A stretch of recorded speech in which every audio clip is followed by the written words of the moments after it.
How are you? Welcome to Let's Go Abroad. This is our insightful moment for today.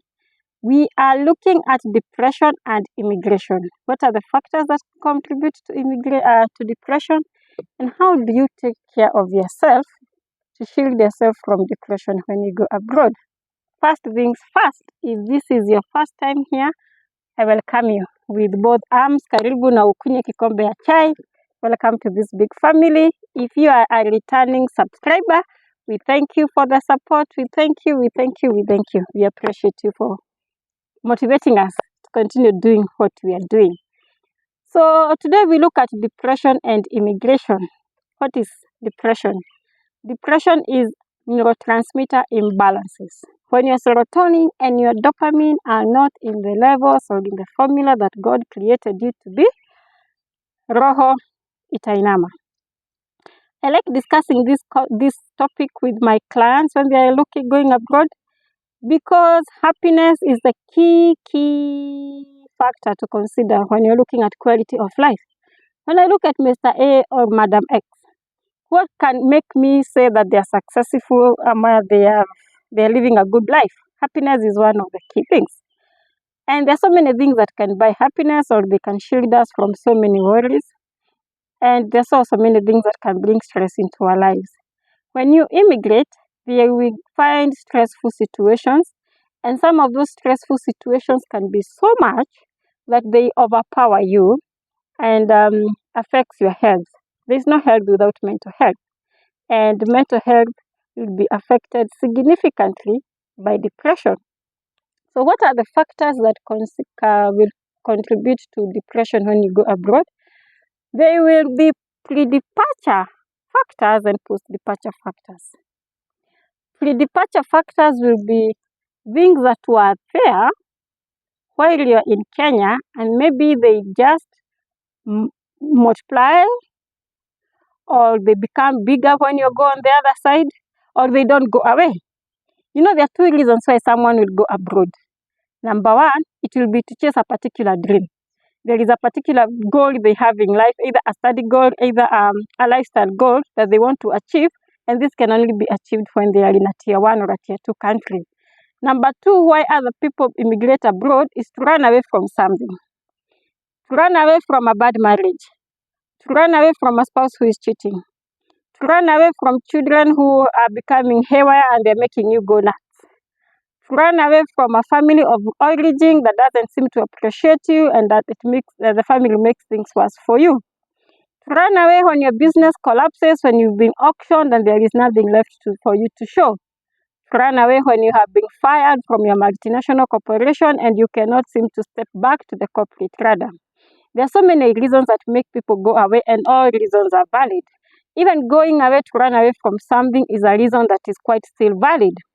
Now, these pre-departure factors, when you go on the other side, they may not go away. They may continue chasing you, or they may continue haunting your small mind when you go to sleep. Other pre-departure factors that may be affecting you could be your personality. We have particular personalities that are exposed to stress, and sometimes they do get clinical depression. If you're a person who lives with ADHD, that is something that is in you, and depression or stress will affect you when you are here, and it will also affect you when you are on the other side. The other pre-departure factor that can contribute to depression when you immigrate is your lifestyle. How well do you take care of your body? How do you spend your time, or how do you manage your boredom? These are factors that contribute either to stress, and when stress definitely is not well managed, it leads to depression. Then post-departure causes of depression could be things like cultural shock. You find a culture that you are not used to, and you're not young. You're 30 years, you're 25 years, and you're 40 years, and your body is adjusting to that. Another post-departure factor that will cause stress will be homesick. You left your children behind. Mama, you're going to miss those kids, and that will make you, that is going to affect you in some way.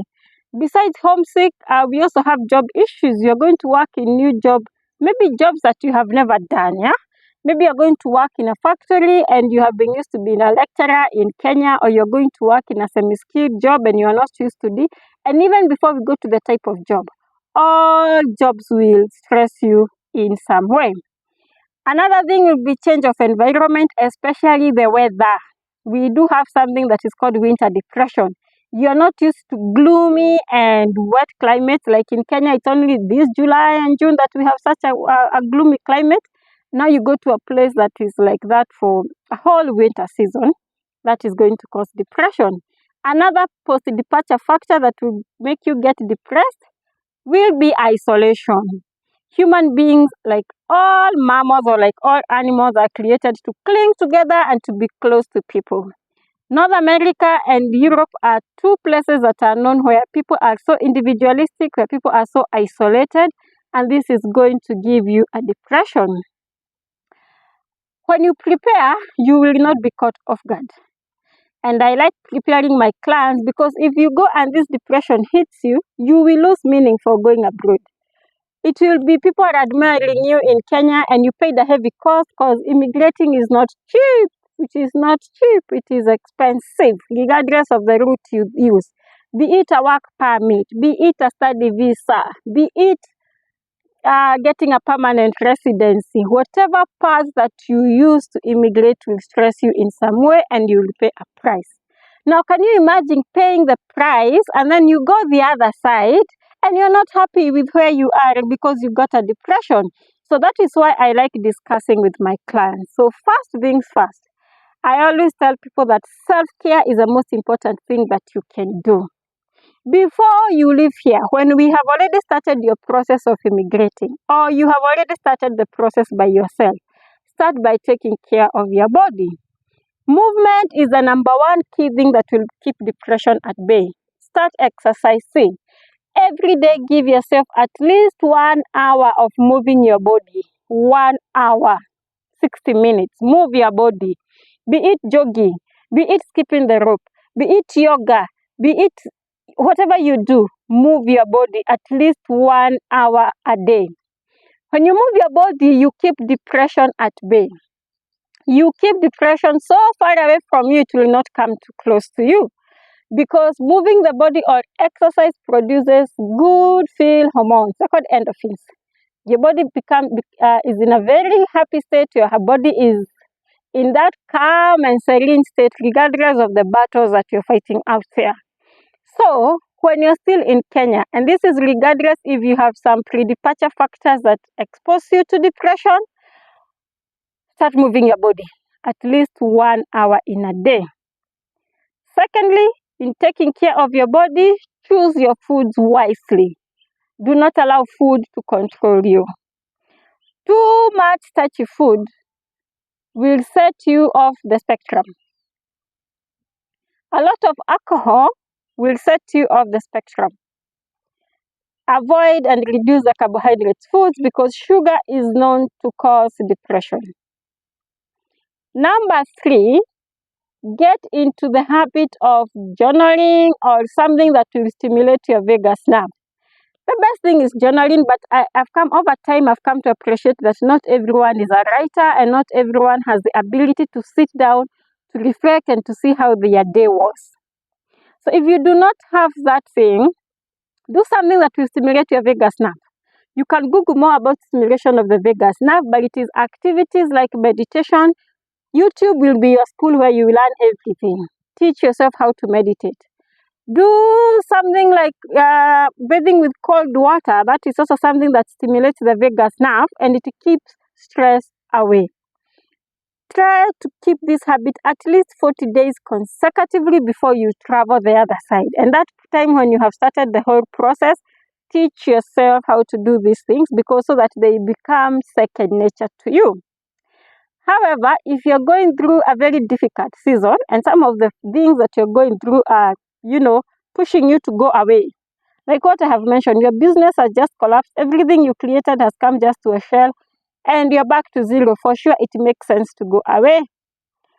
You've just gotten a divorce or you're not yet divorced, but your spouse is driving you nuts, it makes sense to go away. You have just lost your parent, you've lost your sister or a brother, and this grief is putting a burden on your soul, it makes sense to immigrate and go abroad. Now, before you go abroad, ensure that you start participating in heavy exercise. I mentioned 1 day and 1 hour per day, and 1 hour per day is I call it a maintenance dose. This is what you do every day to be sober every day. But when I mean heavy exercise, is when you're going through a very difficult season. Give yourself some time to go and hike 5 hours. That will reset you. Depression will not come close to you when you're going through a difficult season. You see that time when you have lost a loved one and now you're thinking of immigrating? Can you start doing a long walks of 3 hours over the weekend or that day that you are free? That will keep that neurotransmitter imbalance very far away from you. This will help you so that when you immigrate to the other side finally, those things that were pushing you in Kenya will not continue to haunt you the other side. You will have already mastered the art of dealing with them. Now, when you already crossed the other side, you took your plane, and you've gone and the immigration officer have told you, why are you coming to New Zealand? Why are you coming to Canada? They've checked your documents and they've told you, welcome to our country. Ensure that you do not forget, 1 hour per day is a maintenance dose. Ensure you move your body 1 hour per day. And because some of these developed countries do not have a lot of infrastructure, or you may not know your way when you are living, can you live here with a skipping rope? You know you can skip anywhere, even in your apartment. Live with a skipping rope. Skip 30 minutes in the morning, 30 minutes in the evening. That will keep you intact. Your mental health will be very good. Okay? And then when you move on to the other side, do not allow to be isolated. Are you a Kenyan in Luxembourg? Can you connect with other Kenyans? You will discover if they are Christians, they have a prayer cell for Kenyans. If they are a man, they have a boys club for Kenyans. If they are a women, there's some chamas for Kenyans where they meet, they share bread and they break bread and then they share something. Do not isolate yourself.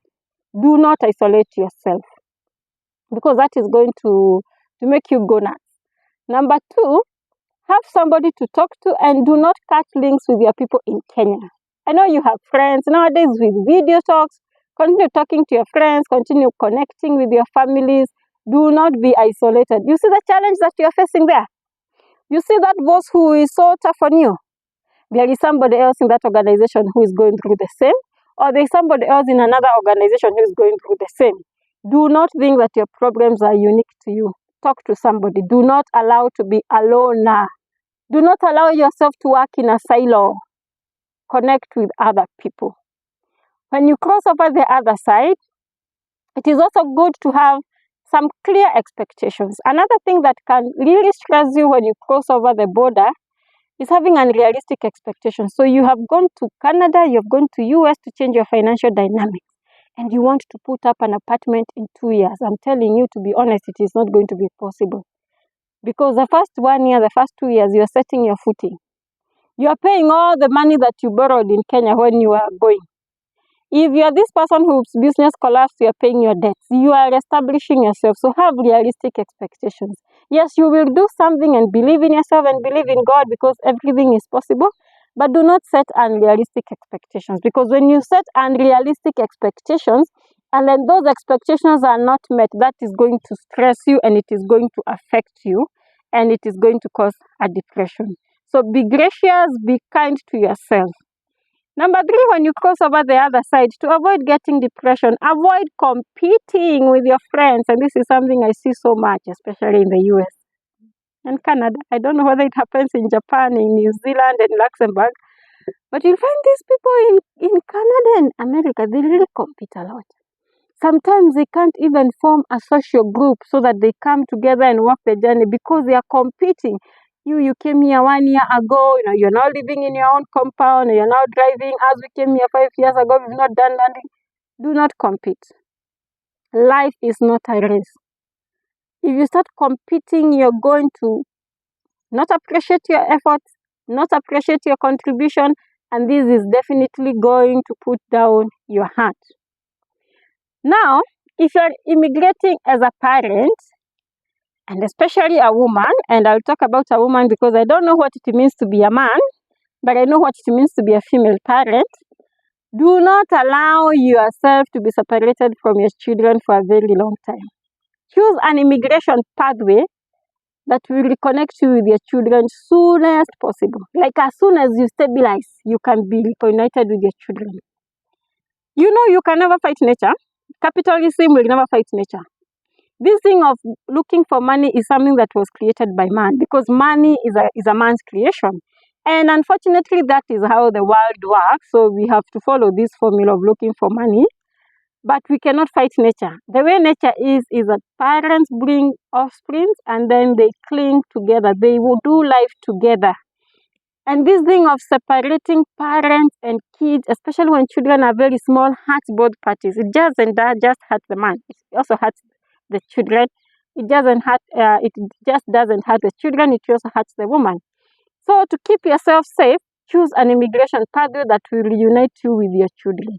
Do not say that you are a man, you can go for 15 years without seeing your family. And they will just be sending them money. Yes, you'll be sending them money, but you know, money doesn't define quality of life entirely. To some degree, yes. And that's why you are going, you're leaving the country most likely.